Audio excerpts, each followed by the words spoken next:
Okay, so good evening, everyone. My name is Antoine Craigwell, and I am the president and CEO of DBGM. That's an organization that is dedicated to raising awareness of mental health issues affecting Black gay men so as to prevent their suicide. We are about the seventh in our series on mental health, on issues affecting LGBT people of color mental health. And this evening, we are looking at inside LGBTQ, LGBTQ plus POC, incarcerated and mental health. And our presenters this evening are Grace Detravarah from the Osborne Association. We have Jared Trujillo, Esquire. He's an attorney with the Association of Legal Aid Attorneys. We've got Shawanna Vaughn, who is a founder and director of Silent Cry, and we may be joined a little later on by Dr. Coralanne Griffith-Hunte, who is a mental health professional. So, ladies and community members, I'd like you all to let's take a moment in silence for those in our communities who have recently died or who have died because of COVID-19.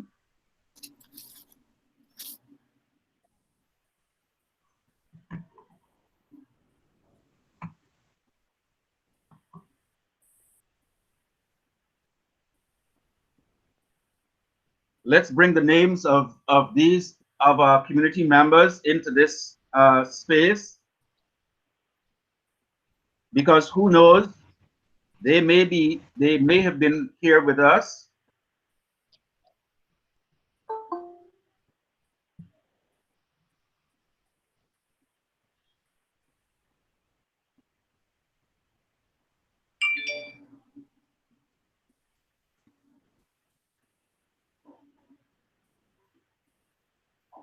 Thank you. Thank you. So for this evening, we like to begin with what we call community agreements. That is, we ask everyone to keep their microphones muted. We ask you not to take photos of the screen because some people may be using their video or they may be using a picture and they may not want others to know that this is where they are. We ask you to be respectful of others on this chat, on this forum, even if you disagree. We ask that you use the chat box at the top right hand of the screen for questions. Please leave your questions in the chat box and indicate if for a specific speaker, or if a general question for everyone, then I will read it out. At the end of this forum, we will share the slides and recordings with anyone on request. So our first presenter, we'd like to invite Shawanna Vaughn to join us and to speak about, tell us about Silent Cry. Shawanna Vaughn is the director. Shawanna Vaughn is the founder and director of Silent Cry, a nonprofit organization which was started as a way to deal with the pain and hardships related to incarceration, the loss of a brother to gang initiation rites, and as a cancer survivor. Originally from Bakersfield, California, she has 2 children and says, "I've been impacted by the aftermath of senseless violence, and I'm also formerly incarcerated. With that, I have turned tragedy into healing through my pain. I now find my voice in justice and healing our communities and hearts." Shawanna is pushing for a bill in New York State to address incarceration and mental health in the prison system. She collaborated with Columbia University's business school in simulations, participated in reformative justice issues, is a member of the Confined Arts Project, a peace and justice initiative, and expects to attend Columbia University as a student. She is passionate about spoken word presentations, civic engagement, visual arts, and literature. Community members, I'd like us to welcome Shawanna Vaughn. Shawanna. Thank you for clapping. Welcome, Shawanna, and tell us a little bit about Silent Cry. Tell us a little bit about why you started Silent Cry and what is this bill that you're pushing at the state, and what is it you hope to achieve or accomplish with this bill? You have 10 minutes, and I will let you know when your 10 minutes is near up.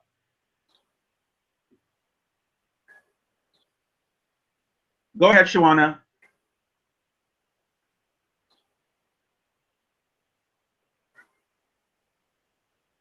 Hello, is she there? Well, I guess she must have dropped off. Um, so we can move to our next presenter, um, Grace. I'd like to Yes. introduce you guys to Grace Detravarah. She's the LGBT liaison and reentry peer educator for the Osborne Association. Grace Detravarah is the LGBT liaison and reentry peer educator at the Osborne Association, a social justice organization providing services for people with histories of incarceration, HIV, and affected by the criminal justice system. She created the LGBT component in 2017 to serve the LGBT community and provides experience and dedication to the LGBT community, including serving as part of a think tank developing programs, and as a New York State and nationally recognized advocate and activist. Community members, I'd like to introduce you to Grace Detravarah. Hello, everyone. I am just so pleased to be here. First of all, let me first say this, that when you know what the problem is and you have an idea, you become an advocate. When you have seen injustice, when you've lived injustice, when you've worked with injustice, when you've walked by injustice, and you say it to one person, you have done some advocacy. For me, and for 15 years of my life, I spent many, many years of being a drifter, having, a small career on Broadway with Actors Equity, but having a lot of interdepartmental problems, or I would call it not being sure of exactly where my place was in the world. After being placed in incarceration due to those behaviors, I was able to survive solitary confinement, going through numerous layers of mental illness due to the fact of, as I tell people, if you spend 10 minutes or 10 hours or 10 years in a correctional facility for wherever it is, you will be affected for the rest of your life. And knowing that, while being incarcerated, I was able to get myself some education, came out of those places with an associate degree, several certifications, and a quite hold to my mental health. Today, the work that I do at the Osborne Association is that I navigate those of the LGBT community who are returning back to the community and providing services, link ups with all the needs that they may have, whether it's from housing to getting a bra, to getting boxers, to getting panties, to getting all those outside garments, those garments that you may need, and actually helping you achieve a successful parole or probation time in which a lot of them come through our services.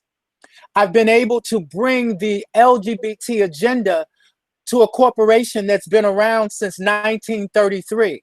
Now, I'm sure that they've actually probably had LGBT people in their staff rosters, but there was no one willing or able to go outside their statuses there at Osborne to do the work that we are all now doing as an organization, due to some of my suggestions, due to some of the things that I have brung to the platform along with what Osborne actually stands for. And that is transitioning individuals and communities that have been affected by the criminal justice system. So I am happy to be here and answer any question, to navigate someone or some person who wants to know how I survive or how any of us survive when we are taken away from our communities and family.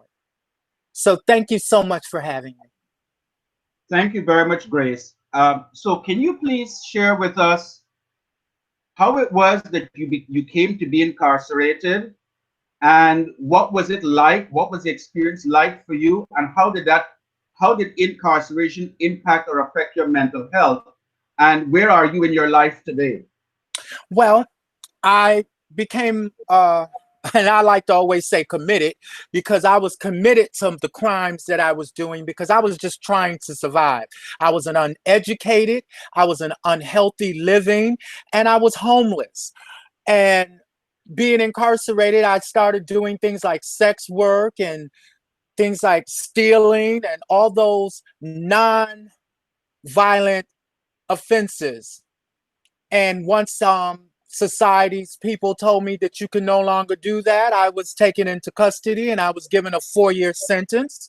While being there, as I said previously, I was able to come out of there with a relevant starting kit called education and certifications. Um, Today, how I'm dealing with my mental illness is I go to a therapist. I have people in my life that are supportive, not only supportive of me personally, but they're supportive of my mental health. They're supportive of able to be there for me so I can help others. So that's how life has been for me thus far. Recently and currently, as everyone probably knows on this phone call, the book Trans New York has just been released this Saturday, and I did the essay for that book. This book actually speaks about a lot of things that a lot of LGBT, but basically trans individuals here in New York City have gone through. My story is quite vivid in the book because I did the essay and they give me an interview. So currently I've been traveling the country speaking about advocacy toward those who've been affected by the criminal justice system. And every time I do this, I always have to speak about mental health, and I do. And so thank you again, Grace. So tell us a little bit more, in what way, how did you recognize that your incarceration had impacted your mental health? In what ways? And the other part of that question is, were you aware of other LGBT people of color in confinement, who were incarcerated and struggling with mental health issues, and what did it look like for them? Well, I'll first start with myself. I recognize that my mental health was something that had to be addressed because when you are a trans individual in a men's facility with breast augmentation, features that are considered feminine or soft, you are automatically labeled and stigmatized as a victim. And that is sometimes, and most of the times with the officers, and all the times with your other prisoners. Of course, I would see other LGBT, I would see other gay men and other trans people, but I would also see those who were struggling with their gender identity, because the prison system is not a place to come to clarity with your sexuality, because it does not work for you there, because again, they look at anyone who is gay or trans or non-conforming as a victim or someone to be victimized. I was able to become a strength for a lot of trans and gay people within the facilities because I was an educated prisoner. So I was able to participate in things like inmate liaison committees and working in the law libraries and doing those things that would keep myself and others informed and how to survive while being there. So I was able to use um, my time incarcerated to not only help myself to survive, but also give strength and pathways while there to other gay and trans and non-conforming prisoners. Thank you very much again, Grace. So if anyone has any questions for Grace, would they please post it in the chat, and we will make a point of asking Grace that question towards the end of the evening, the end of the forum. Our next presenter I'd like to introduce is Shawanna back. Shawanna, can you hear us?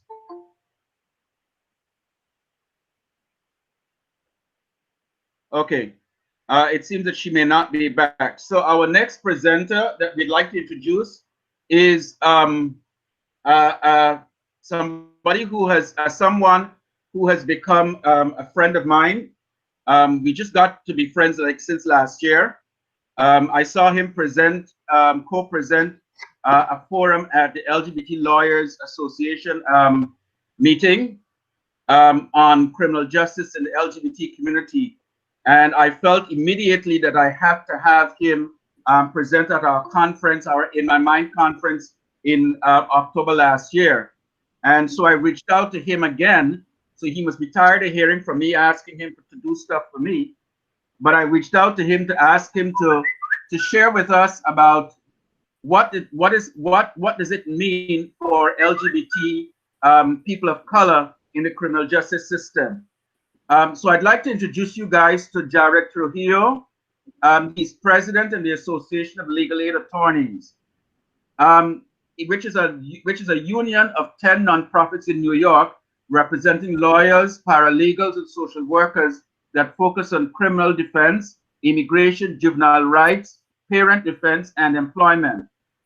In his role as president, he negotiates collective bargaining agreements, drafts legislation, and leads the organization's legislative and advocacy efforts.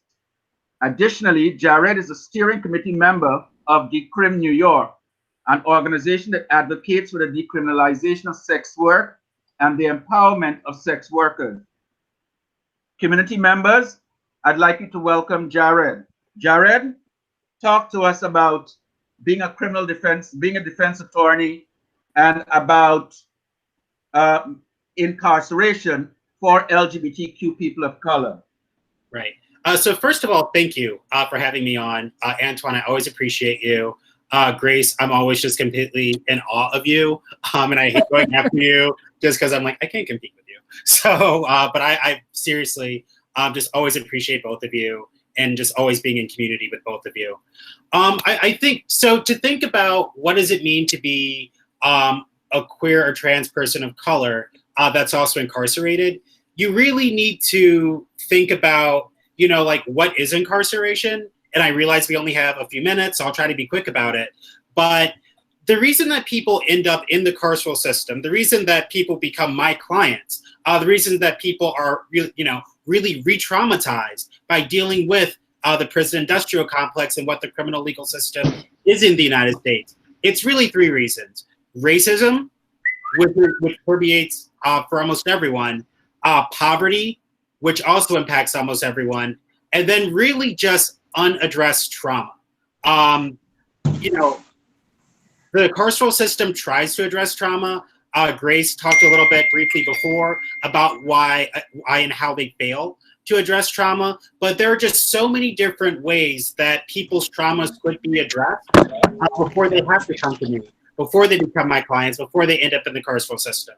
So, and a lot of that, when you think about queer and trans folks of color, well, what are traumas that they face that lead them into being in these systems? Well, Grace talked about it before. Maybe being a sex worker, not being a sex worker in and of itself. I am a former sex worker myself, but the stigma that's surrounded around sex work, the dehumanization that so much of society has for sex workers. When you tell someone that they're not valid and that their life is not as meaningful as someone else's life because what they choose to do in order to support themselves, ultimately, a lot of people are going to eventually believe you. It's homelessness and poverty. 40% of LGBTQ youth that are homeless, 40% of all youth that are homeless are LGBTQ. And that could mean, that could be because rejection by family members, which of course has real mental health impacts for people and is very traumatizing. That could just mean because of structural barriers and the fact that, you know, regardless of the Supreme Court's decision as far as discrimination goes, we still know that our people have just tremendous barriers as far as accessing housing, as far as accessing employment, as far as accessing just the basic necessities that they need to live and survive. So it looks at, you know, we're talking about the foster care system and the fact that so many queer folks, queer and trans folks of color are overrepresented in the foster care system, and the traumas that to. So before someone even comes to me, before someone even needs a public defender, there's just so many different traumas that people are experiencing. And then when you compound, you know, just so much of what it means to be incarcerated, and a queer person of color or a trans person of color, it just exacerbates a lot of those existing issues. So I just want to give a trigger warning, but it means that while you're incarcerated, you could be traumatized from a lot of different unwanted sexual contact. It means that oftentimes you are a victim of, or I don't want to call someone a victim, but it often means that you're being victimized for unwanted physical contact. It means that to be incarcerated is difficult. To be a person of color creates certain barriers. And to be LGBTQ creates certain barriers. And when you compound all those things and conflate all those things, and when you put them into one person, there are just so many different traumas that people experience. And the final thing I want to talk about before questions is, how does the carceral system really address the trauma that people come into it with it? And how does the carceral system actually exacerbate those traumas? And how helpful is it? Unfortunately, it's often not. There are a lot of really well-meaning counselors and other mental health professionals, and also just other advocates that really do try. But at the end of the day, the carceral system is just not very good at addressing really complex issues that people have. And then oftentimes when people leave, trying to be mindful of time, sorry. And oftentimes when people leave the system, you know, if in New York City, if they do a quick city sentence or if they do city time, if you have 2 interactions with a mental health professional, you're supposed to enter something called the Brad H program. The Brad H program could work out really, really well. It's a result of a settlement from 1997. In 1997, a man was released from Rikers, and all he was given, who had severe mental health issues, and all he was given was a $2 Metro card and told good luck. And when you do that to someone whose mental health concerns led him to being involved in the criminal legal system in the first place, what outcome could you possibly expect for this person? So advocates sued, and then we got the Brad H program, which means that people are supposed to be given services when they leave Rikers. Well, sometimes that works beautifully. I don't practice anymore, but I have former clients that really benefited from those programs, and for other people it didn't. And for a lot of queer and trans folks, it didn't, because quite frankly, a lot of the people that were involved in those programs just were not culturally competent to really meet a lot of the needs that those people have. And when you talk about people that are in on longer prison sentences, so people that are sent upstate, people that are incarcerated for longer periods of time, you know, thank the Lord for people like Grace and Osborne, and people like that really do provide so many services for community members, because unfortunately, as a society, we just haven't decided that those people are worthy of investing. We have not decided to put enough resources into actually making sure that someone, when they do their time, which is oftentimes far longer than it needs to be, we haven't really decided that that person is worth investing in to make sure that they can meet their full potential and they have everything that they need, and that all their past traumas, both that led them to being in the carceral system and traumas that they experienced in the carceral system, we're just not very good at putting programs in place to make sure that all those needs are met. Thank you very much, Jared. That is actually quite revealing. As I imagined it would be, as I imagined your presentation would be, because a lot of what you're talking about is what a lot of members of our communities are struggling and dealing with. And very often they don't have access to the knowledge or the information. And perhaps more often than not just the knowledge and the information, but they may not be able to afford an attorney who can patiently explain to them what's going on. I remember last year when you presented at that forum at New York Law School, and I didn't get a chance to hear your presentation in my mind conference. But one of the things that struck me about your presentation, your and Jacqueline's presentation, is the number of LGBT people of color who are interdicted in the boroughs, either in Brooklyn, in Queens, or in the Bronx. Can you talk to us a little bit more about some of the issues and the things that LGBT people of color deal with or face that lead to them becoming interdicted by the police? Mm-hmm. Again, so many of the reasons that, our people, that queer and black and brown, queer and trans folks are incarcerated in the first place is because they have clear indicators of poverty, and then law enforcement preys upon that because oftentimes they're just easy targets. So sex workers, again, and you don't even have to be a sex worker, really. You can just be a black or brown trans woman existing in public spaces, but because you're out there and because you're dressed how you want to dress, or because, again, you're just existing or waiting for a friend, you are identified as a sex worker and you're penalized that way.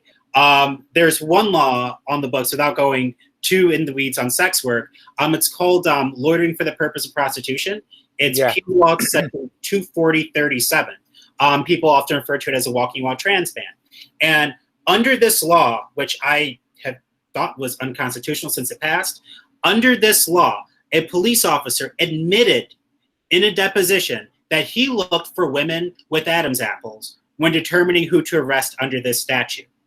That's what he admitted. At least cops usually lie to you. He just straight up said it because he just thought that was so okay. And as a result, about 90% of the people picked up under that statute are black and brown women, and the vast majority of those folks are trans women or gender nonconforming folks. Same thing with, again, the overrepresentation of queer and trans folks of color in youth homelessness populations. So many of the survival tactics that are criminalized, whether it's a petty larceny, whether it's subway jumping, whether it's whatever, those are things that, because we as a population are already so overrepresented in those marginalized communities, and because of the way and the things that we do to have to survive, of course we're going to end up incarcerated. And then finally, if you just look at the lack of access to, as Grace was talking about, so many,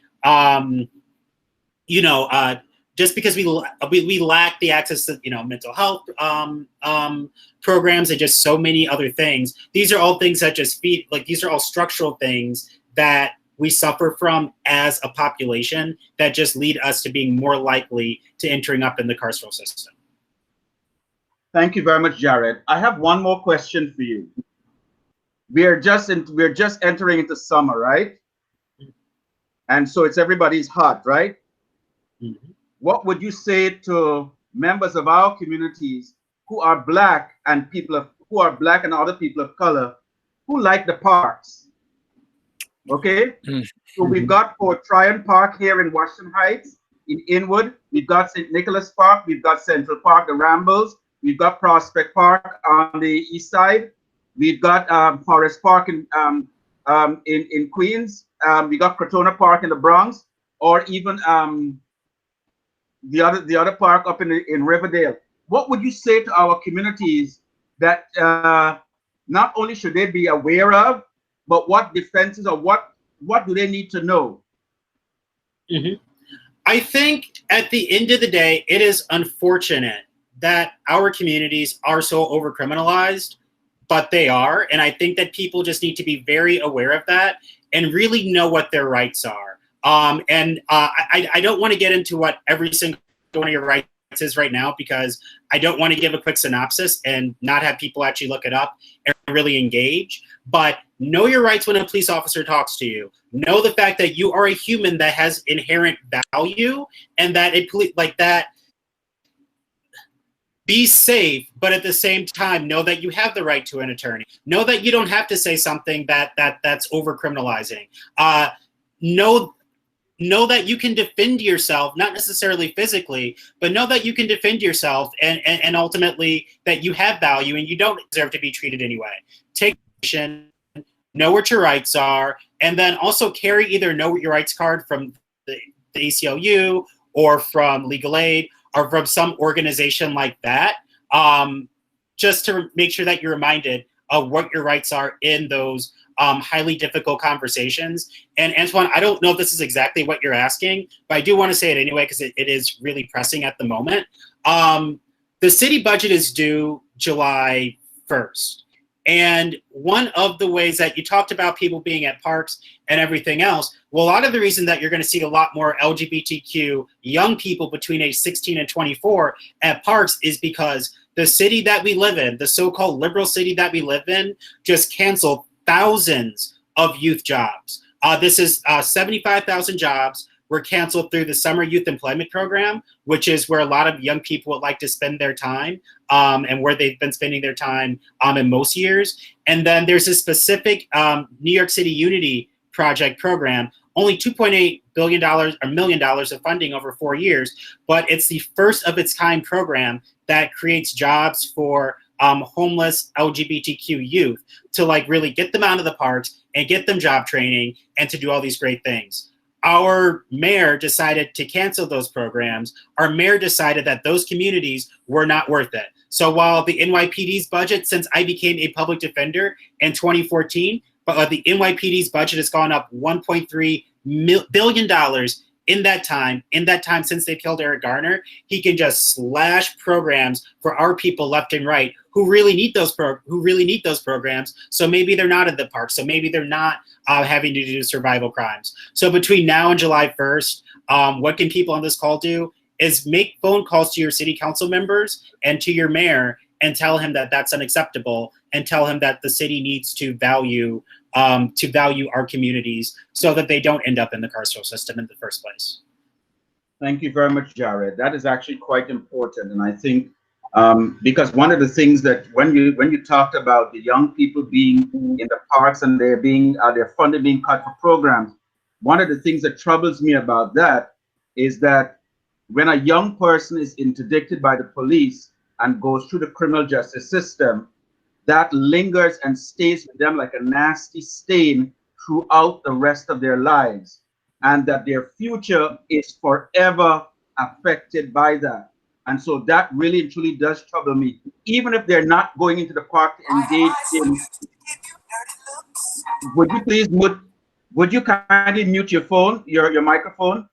And one of the things that bothers me about this is that even if they're not going into the parks to engage in any untoward behavior, that in simply just going into the park as a safe space to hang out because they don't want to be on a street corner, that they could have a stain linger on their record, on their lives for the rest of their lives. So once again, thank you very much for that. Our next presenter is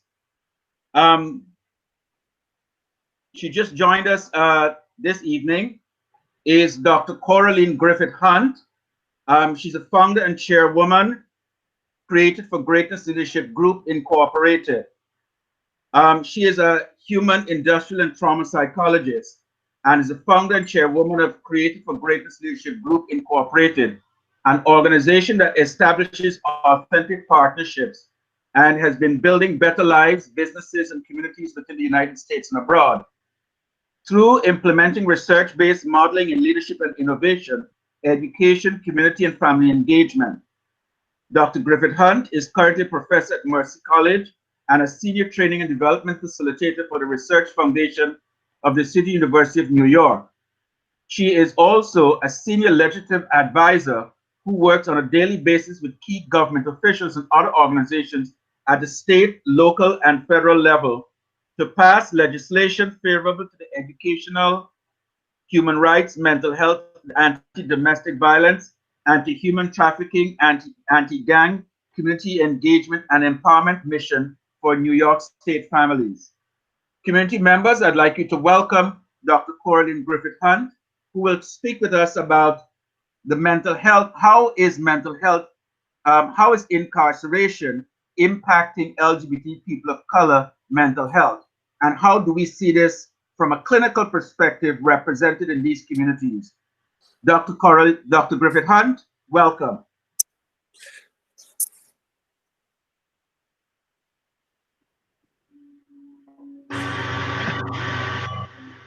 Dr. Hunt, can you hear me? You may need to unmute your mic.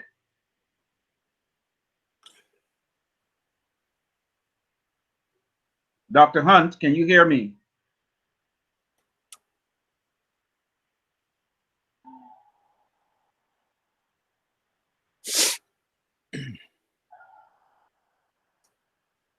Okay, Shawanna, are you there? Shawanna, are you there? Okay, so can you hear me now? yes, is this Dr. Hunt? Yes, this is. Good, welcome, thank you, we can hear you. Okay, great. My apologies for that. I just want to say that it's an honor to be here with you. Thank you for inviting me. I must first speak on the fact that what we don't acknowledge is that individuals in the LGBTQ community have experienced trauma before incarceration. And I don't know how many of you know about the ACEs, which is the adverse childhood experiences. Many people discuss that. And that's important to talk about because that's where trauma actually occurs for so many of our members in the LGBTQ community. And it's also the ACEs, which is also the adverse community experiences.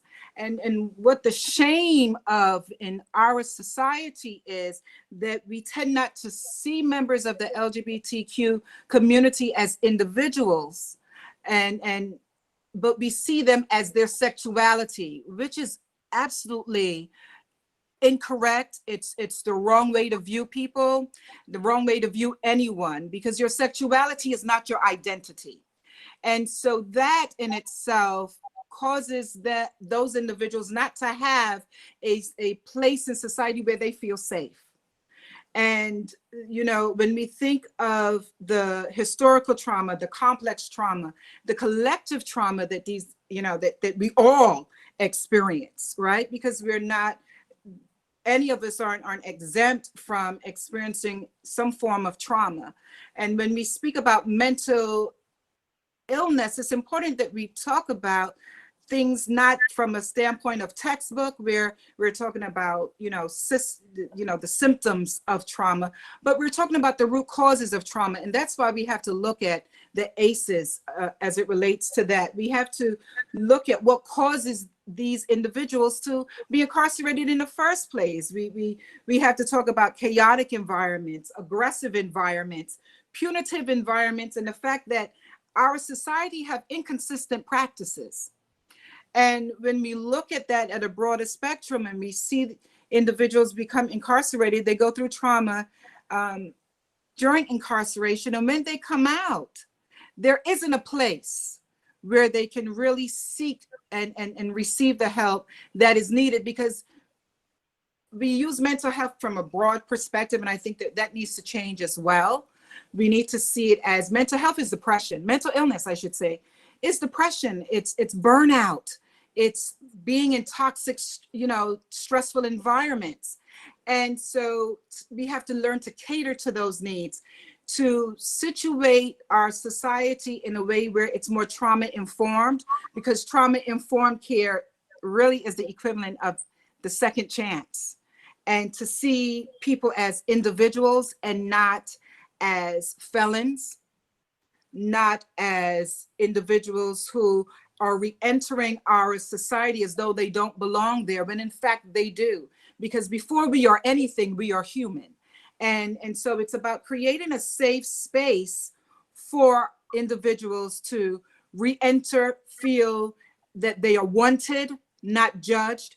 And this is, of course, difficult, especially for people of color, because we are dealing with, pre-existing conditions. We're dealing with racism, and we are dealing with medical distress, economic inequality, limited access to proper health care, and that having that limited access means that mental illness is not catered to.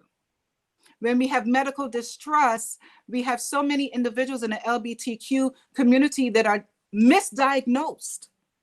We see it once again from their sexuality and not from the trauma that they have experienced. And that is something that I am constantly speaking to my colleagues about, because I tell you, the emotional trauma that this community experience is unrecognized, is undiagnosed, and is underreported. And if we are going to bring true healing to this community, we have to acknowledge the emotional trauma. If we're going to bring true healing, we have to not do it from a textbook point of view, but from a place of trauma-informed care, a place of true love and concern with what each individual is experienced or has experienced in their life. And we have to unpack our biases in order to cater to those individuals. And so it's something that's lacking.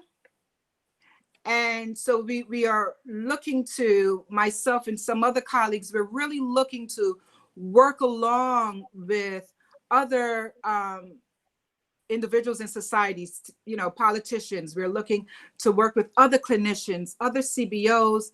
I work with the district attorney's office. A lot of my work is also around human trafficking, because I understand that is an area that involves our LGBTQ community members.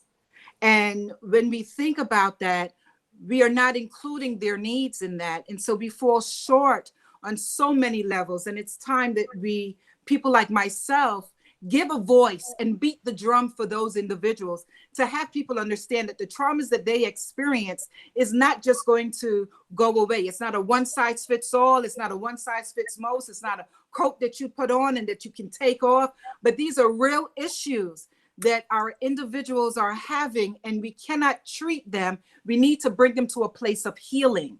And we are all looking for a place where we can be whole individuals in this society. And we have not been doing a good enough job in helping those individuals to thrive and move forward. Once again, acknowledging that they are not their sexuality, but they have an identity outside of that. Thank you very much. Thank you very much, You're welcome. Dr. Hunt. I'm going to move straight on to Shawanna, who I can see is here. Shawanna, I can see you. We can hear you. Can you hear me? Yes. Oh, good, and we can hear you. So Yes. welcome. Thank you, guys. Yes. So I'd like us to just introduce and talk about Shawanna for a minute. So Shawanna, I had introduced you earlier. So can you talk to us a little bit about, you don't have much time now, but can you tell us a little bit about Silent Cry, why you started Yes. Silent Cry, about the bill that you're pushing towards the state? What is the bill about, and what is it you're trying to achieve? Absolutely. First of all, thank you everybody else on the panel. You guys are amazing. So my name is Shawanna Vaughn, and my bill is called Post-Traumatic Prison Disorder, Shawanna W76337. It is the first and only comprehensive, holistic mass incarceration mental health bill. Silent Cry is out of my own silent tears. I went to prison as a juvenile at 17. And I'm from Bakersfield, California. So I went to Chowchilla, the Valley State Prison for Women. And it was there. I went to prison in the 90s when you could still smoke. And my roommate got set on fire for owing a drug debt. And we were sent to solitary confinement. Not only was I traumatized and my trauma was untreated, but I was even being punitively penalized in prison on top of punitive penalties. And I realized I came home affected and disturbed and not at peace or rest. And I said, you know what, before I go crazy, I've got to figure out how to get myself some type of help. And so I tried everything. And 20 years later, which is now, I realized that I'm still affected. I'm still broken. I'm scared of fire. I don't like the 4th of July. Like, I have issues. And I started to meet other people who said they needed help. And I said, this is a problem. And I took out my diary from prison and I started to write. And then I went to Columbia and I used to sit in classes, and thank God for Professor Damon Phillips, who didn't kick me out. And I learned to write policy and legislation from my pain and my diary and my experiences, because I said, no legislator can write the pain that I feel from being incarcerated. And I wrote policy and legislation. And so the bill is called post-traumatic prison disorder. It is holistic, comprehensive mental health. And you got to hear Dr. Carolanne, and she's also one of the people who is helping assist and champion post-traumatic prison disorder, because we need healing in its totality. And we come home and we're broken, and people expect us to function and be the person that we were before incarceration. And Never. as Gerard, absolutely. And as Gerard and Grace had spoken, people are traumatized 4 times, 9 times before you ever get to incarceration. That's how you got there, was trauma. And so nobody deals with trauma being incarcerated. They actually compound every problem you went in there with some more problems. And like you said, California, they send you with $40 in a bus ticket, and that was rehabilitation. No, that was modern day slavery, and you created more issues. And so my bill is on the table, and I'm asking for guards to get therapy, because it will reduce harm reduction, because they are traumatized too. Oh, yes. And and they're actually, they come to do harm. They're the people who didn't get whatever they needed to get, so they come to work to be superior. That's a problem. And in the state of New York and and everywhere, they're not mandated for therapy. And in my bill, it's a mandate. And it is a mandate that you therapy people from 60 days to the gate, and if they doing life until they die. Because being incarcerated does not mean that your mind cannot be free.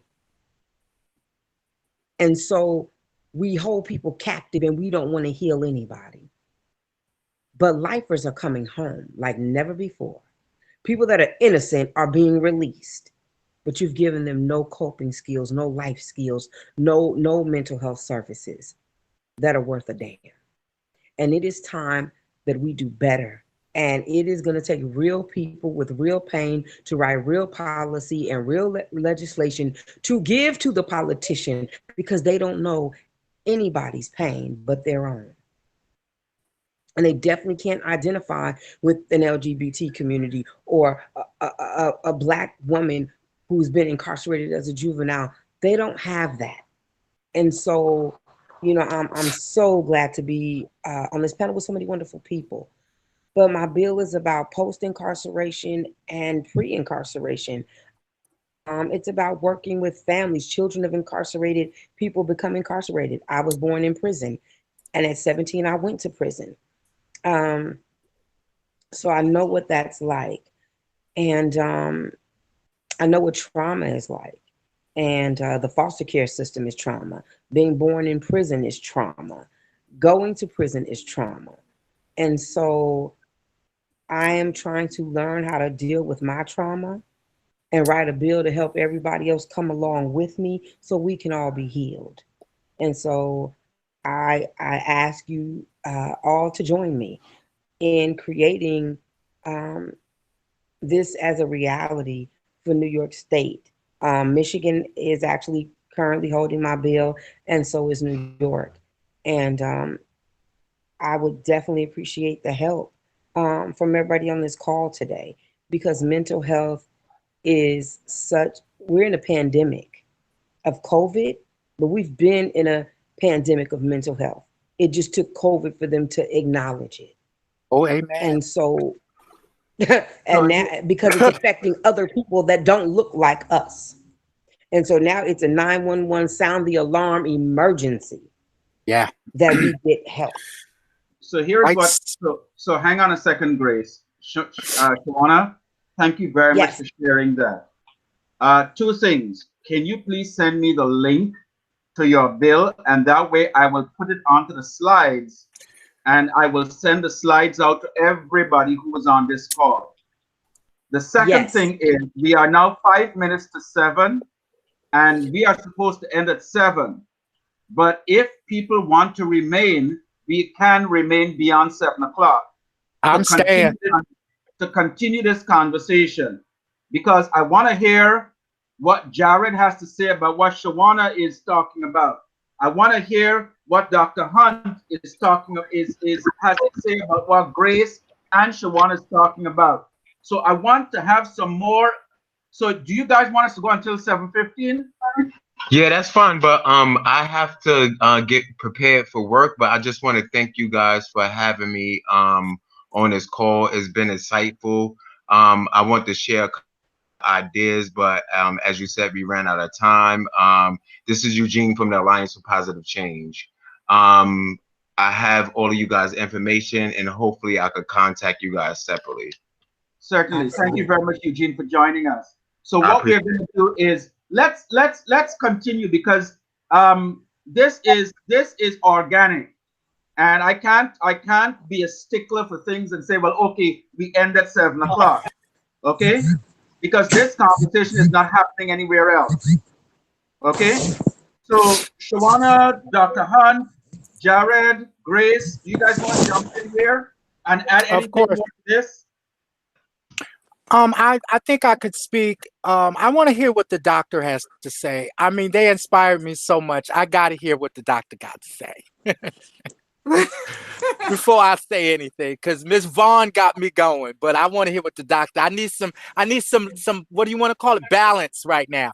Balance. The doctor can give me some balance, because I need to worry. I'm gonna be a warrior. I'm gonna always be that. But I need balance, and I need the balance right now, doctor. And you know, I thank you for, and I hope that I can bring the balance that you seek. You know, it's this bill, I really became a part of this bill because of the content and its truth. The fact that it's so authentic, you know, it's not a cover up. She's bringing the reality of this thing. When we think about 62% of individuals in our community suffer from some form of trauma. If we look at 4 years ago, do you know that 8.2 million individuals were suffering from mental illness and only 48.1% received any type of treatment? So if when we look at, by the time a child gets to age 16, 2/3 of our children have experienced trauma. This is real. And we have been treating individuals with a one-size-fits-all perspective. Trauma doesn't have an expiration date. And we need to acknowledge that. We need to be able to give people the tools. Now, if I come to you and I give you a hammer, but I never tell you how to utilize the hammer, you may think it's a fork.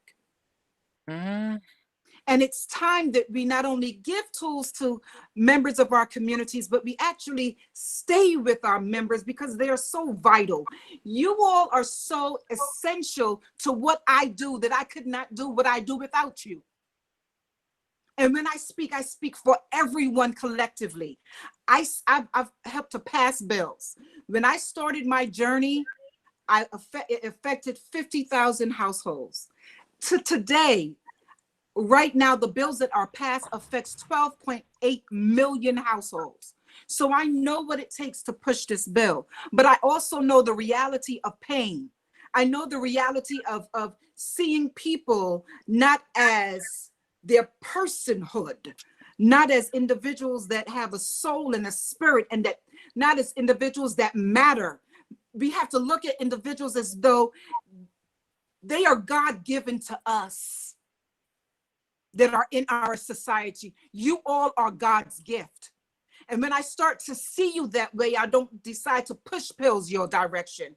I don't decide to tell you that what you are feeling is not really what you're feeling, because in actuality, no one is an expert but you who experience anything. And so I don't come from a perspective of what the textbook says, because in actuality, psychologists, some psychiatrists, social workers, case managers only read a chapter when they study in school. It takes us to research trauma, to understand and to share with individuals that you are not the trauma that happened to you, but that there is a place of healing and not treatment, because treatment will make me rich. Healing will give you freedom. And this bill is demanding that everyone that is involved, that from the judges to the lawyers to parole officers to clinicians like myself, for us to acknowledge that trauma, we have African American men that are in jail. One in particular is in jail for life. He stole $9. What sense does that make? We took his life away. What is his trauma? Hunger. He was hungry. Had we met him at the point of his need, he would not be in prison today. Amen. So it's about meeting people at the point of their need. And that is my mission. And that's why I have brought on to this bill, because I acknowledge that my people, and that's how we have to see each other. You all are my people. The LGBTQ person that's out there, that's my brother, that's my sister. And behavior is a language. And you know what? There is no such thing as bad behavior. What it is it tells me as a doctor that there's systems that aren't operating correctly, because trauma affects every part of your body. Trauma takes on the face of diabetes. Trauma takes on the face of high blood pressure. Do you know that trauma is transferred through semen? Oh, yes. This is a real thing. And this is why our communities aren't healed, because we don't want to face these facts. And so it's about time that we bring healing to the land. It's about time that we teach emotional regulation. It's about time that we teach, self-regulation, self-love. It's okay to live in your space and be who it is that you are ordained to be. And don't let anyone tell you anything different. Thank you, Doctor. Thank you, Doctor. Thank you. Thank you very much, Dr. Hunt. I've got a comment here from Yvonne Soto. I don't know if she's still on, but she said, I work with individuals involved with the criminal justice system, and I hope that you can assist with identifying that when they come out, they have PTSD. I have tried to get individual grants from Access VR, and they say that incarceration does not constitute trauma. We need them to include it in the DSM-5 as trauma related to incarceration. So definitely. Yeah. Well, I will tell you this. Anyone that says that incarceration is not traumatic, I don't know what planet they live on. They're not well taught, and I don't even care what degree they may have. Well, Doctor, this is what I want to say to everyone, because I think, matter of fact, I don't think I know this for a fact. We, to them, are other. This system was created to be the extension of what they lost, and that was slavery. Yeah. So this whole trauma has started off in the 1700s with ideologies. And with those ideologies, they were able to institutionalize.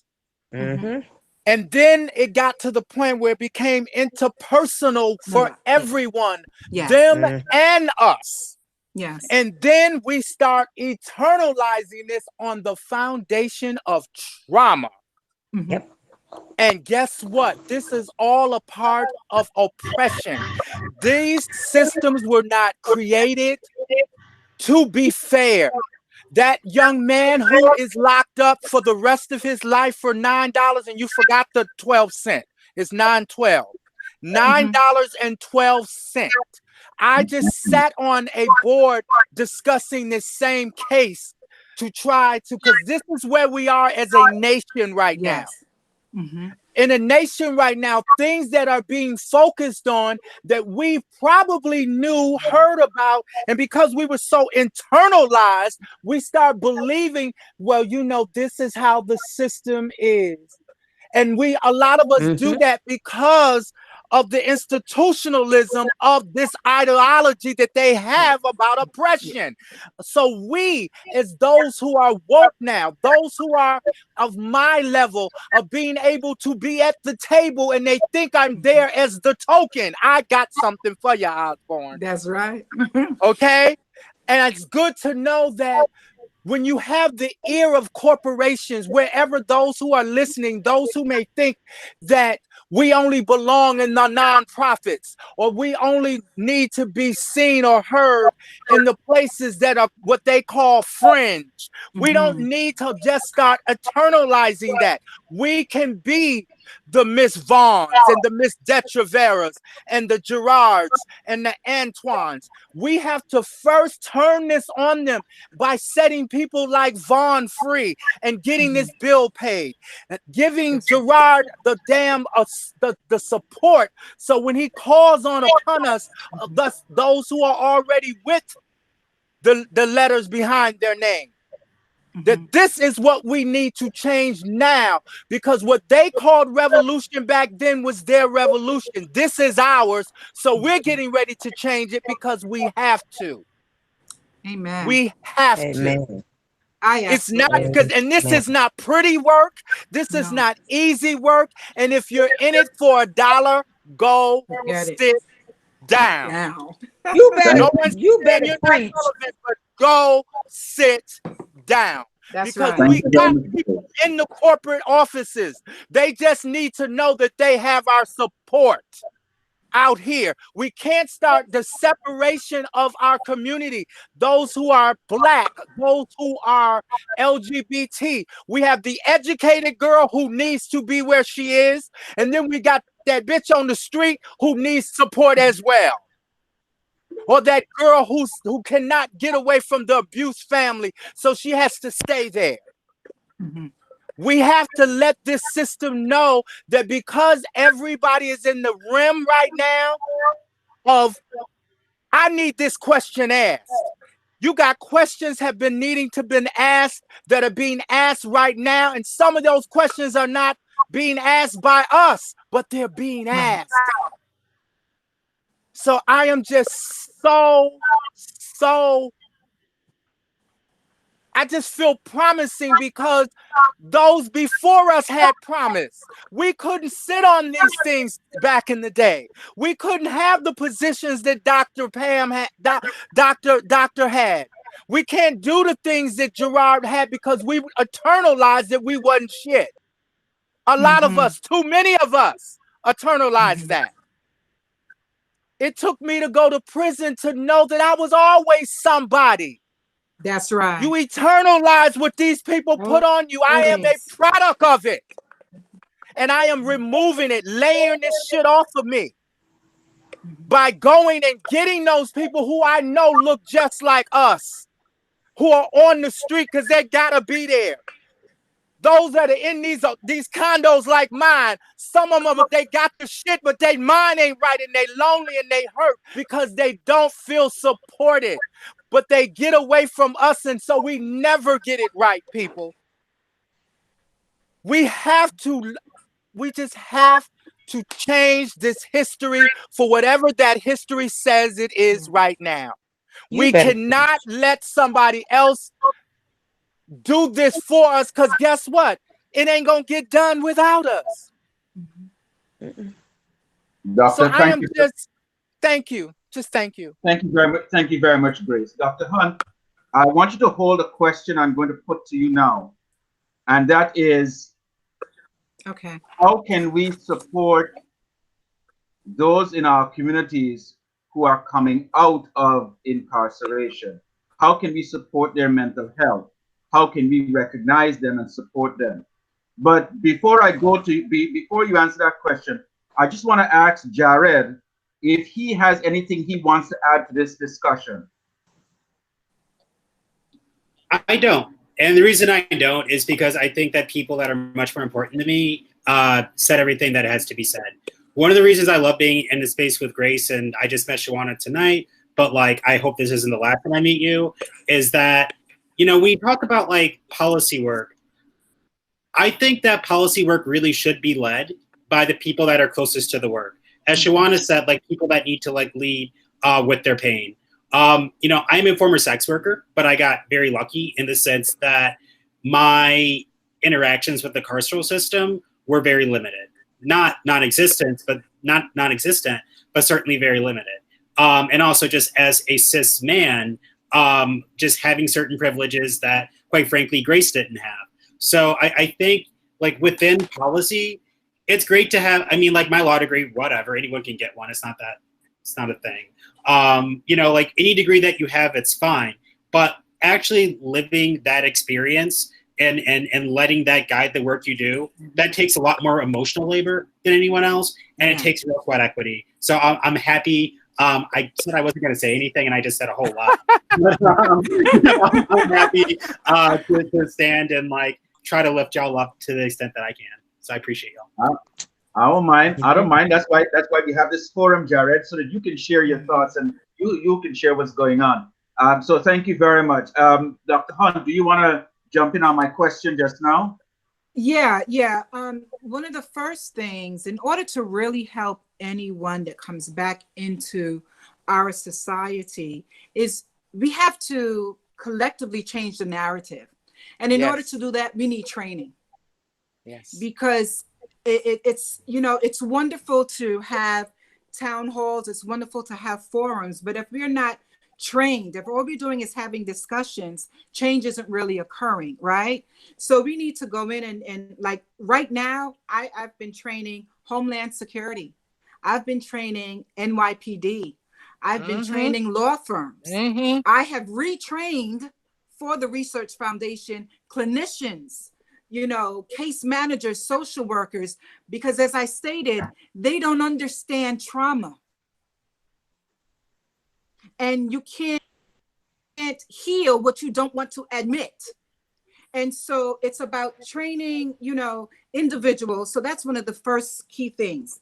Our society needs to become a safe space. So in order to do that, when you look at a community, who are the stakeholders, the pastors, the religious leaders, they also need to be trained on human trafficking. I mean, not only human trafficking, on incarceration, on sexual, you know, we have a bill that we want to legalize prostitution here in New York.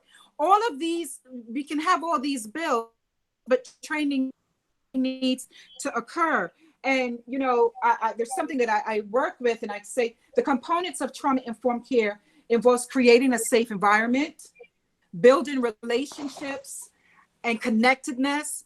If you do a survey, you're going to see that everyone on this that's a part of this meeting is going to say to you that they've been hurt in relationships. You are hurt in relationships, but it takes relationships to heal also.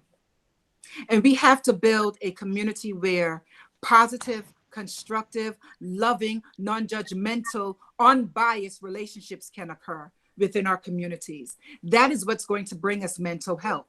We need to have teachers that's a part of this platform that are trained on trauma. They don't see trauma walk in a classroom. A second grader can walk in a classroom that is traumatized. They see that individual as a behavior problem, when behavior is a language. That child is trying to say, I need help. So it's to acknowledge what is happening in our family units, in our communities, and working together to collectively bring healing to our communities. We need a better healthcare system, one that caters to mental health issues. And as I said, mental health issues is not just something like schizophrenia. Mental health issue is I'm depressed and I can't shake it. I'm in a toxic environment and I need help. It's about those silent cries for real that we have to cater to. There is no reason why our children at 8 years old, they're thinking of suicide. We're not doing a proper job. So how can we support mental health? We can support mental health by telling the legislators that this is something that is essential, that our community members need this. It's about bringing proper mental health into our communities. Our members don't go to the doctor because they can't trust some of the doctors. They can't trust some of the mental health professionals. They push medication and never push healing. And that is a barrier. So it's about bringing truth and rewriting the narrative, letting individuals know that, in fact, crying out for help is okay. It's about seeing people not as their sexual identification, or their color, but seeing them from a humanistic standpoint and giving them the love and the understanding, having individuals know that they are essential to our communities. That's how we can support, by being that voice, beating that drum to anyone that can hear. Because until then, healing will not happen. Thank you very much, Dr. Hunt. Jared, do you want to jump in here quickly before we end? No, I did want to say, because again, this is a panel that's talking about LGBTQ incarceration, and because there seems to be a little bit of a different conversation when it comes around sex work, which is an issue that I care very deeply about. And if you're talking about LGBTQ incarceration, you have to address that, because that is how so many people within our community do end up incarcerated, because LGBTQ youth are 7 to 8 times more likely to trade sex for survival than their cis or heterosexual peers. There is a very important legal distinction between legalizing sex work and decriminalizing sex work. Decriminalizing. Decriminalization removes the criminal penalties for people that are on either side of the sex trade. So either a consensual worker or a consensual purchaser, and also people like third parties. And that's really important when you're talking about queer and trans folks of color, because I think about people like Marsha P. Johnson. I think about people like Sylvia Rivera, people that were people that sold sex, but were also criminalized under 230-25 as felons in New York, because they provided kindness to people. And by kindness, I mean they let in other queer sex workers. They showed them how to protect themselves. They gave them housing. They founded Star House. So that's why the distinction between decriminalization and legalization is incredibly important, because legalization can often be harmful for people in the sense that you set up a framework. You set up a legal framework like places like Nevada, where people still have those interactions with law enforcement that could be fatal or that could be dangerous or even deadly, like they have been in New York. And then also, again, I just want, and I really appreciate everything the doctor said, but like there is an important distinction between exploitation and between doing sex work consensually. People do sex work for a variety of reasons. There is coercion, and that's incredibly important, and I think that everyone is anti-trafficking, but then some people also do it for choice, and then some people do it somewhere in the middle, which is circumstance. And that's what it is for a lot of LGBTQ people of color, where, you know, maybe they're homeless, maybe they're trans Latina and they have no other way to survive. Maybe, you know, like for me, for instance, it's like, it was a mixture of those. It's like, I was always told that my sexuality made me less valuable. So selling sex, it's like, I can actually profit from my sexuality on top of the fact that I actually needed the money to get by. So like there's to call, and I really appreciate what the doctor's saying as far as recognizing people's humanity. But like Grace and I have both talked about on this call, being sex workers, do not call us victims, because we're not. And to say that everyone's trafficked or that everyone's a victim, it really erases the narrative of work that I did, that I am like, of all the jobs I've had, sex work, it's not the worst. It's not the best by far, but it's certainly not the worst. And I think Grace feels the same. It's that there is a distinction between the two of those. And I think when you're talking about this population in particular, it's really important not to blur those lines. And I appreciate you for making that mention and for sharing as I in no way meant to.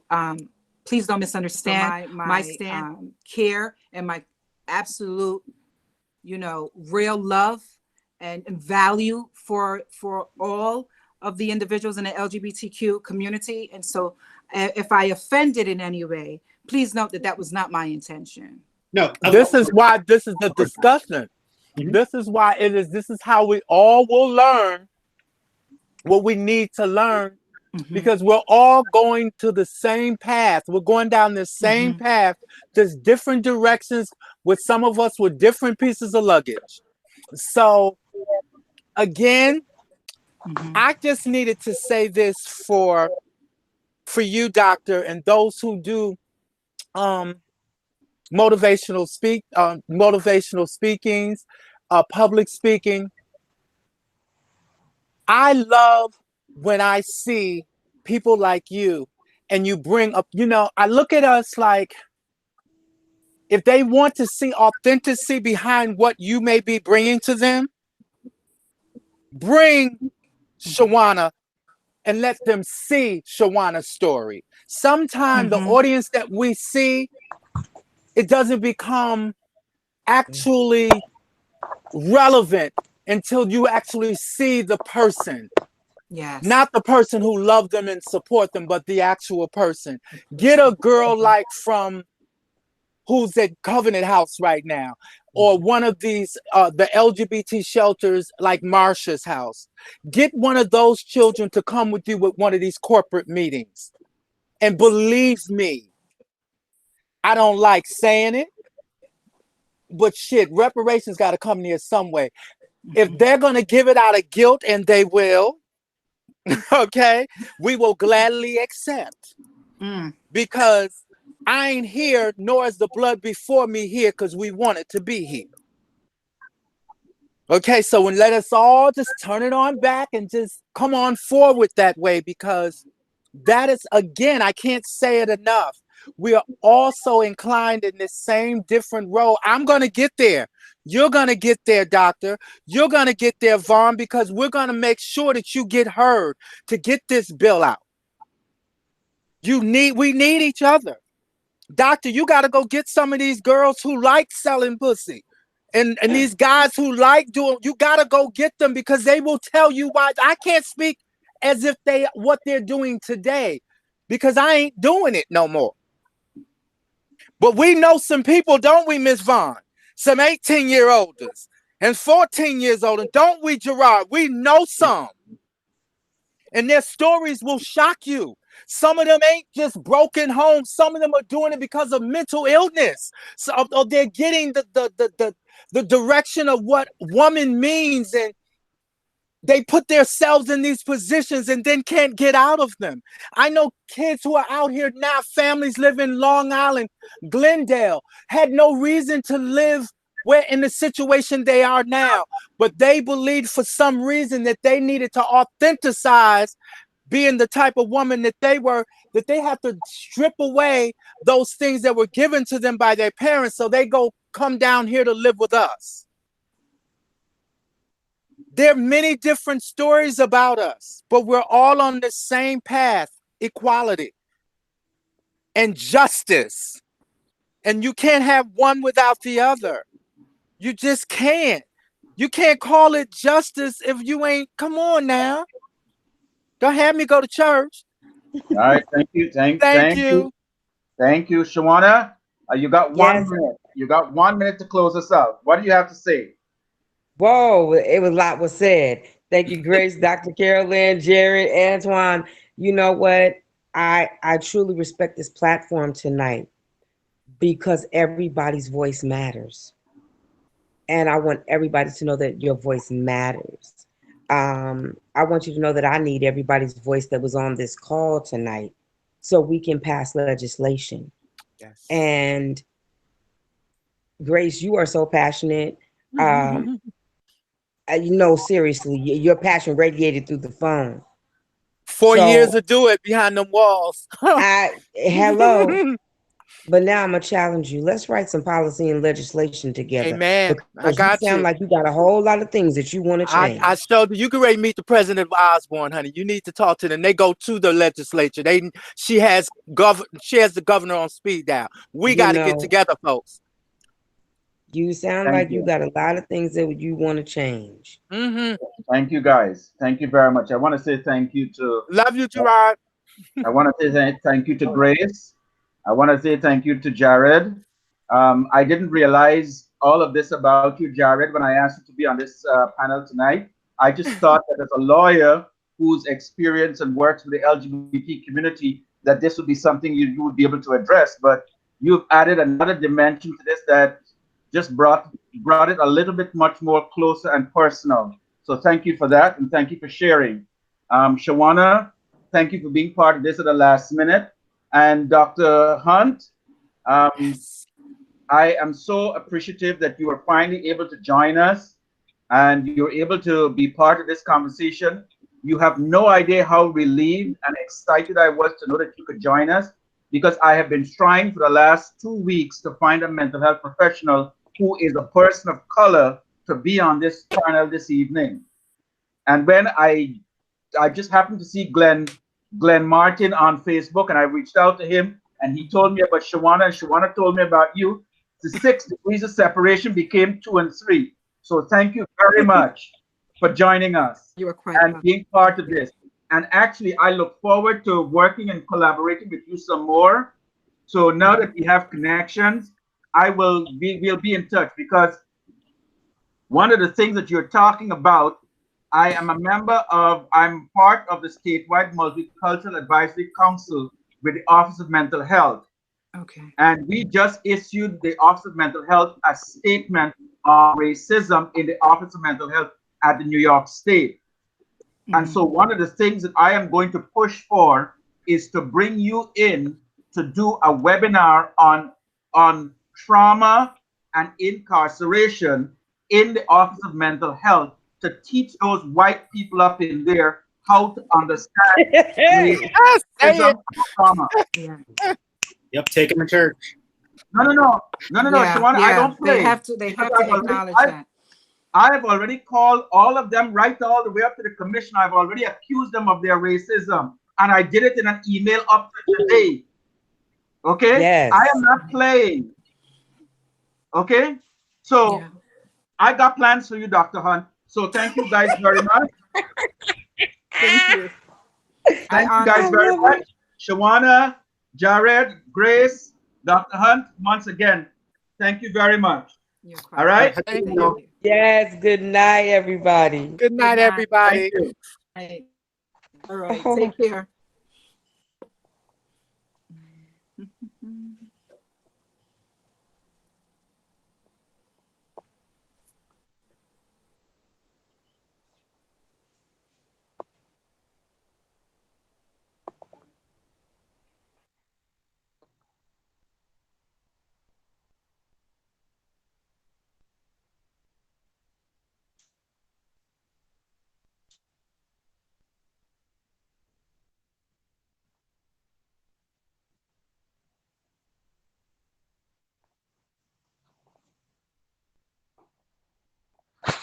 Ooh, I have to take the baby back off.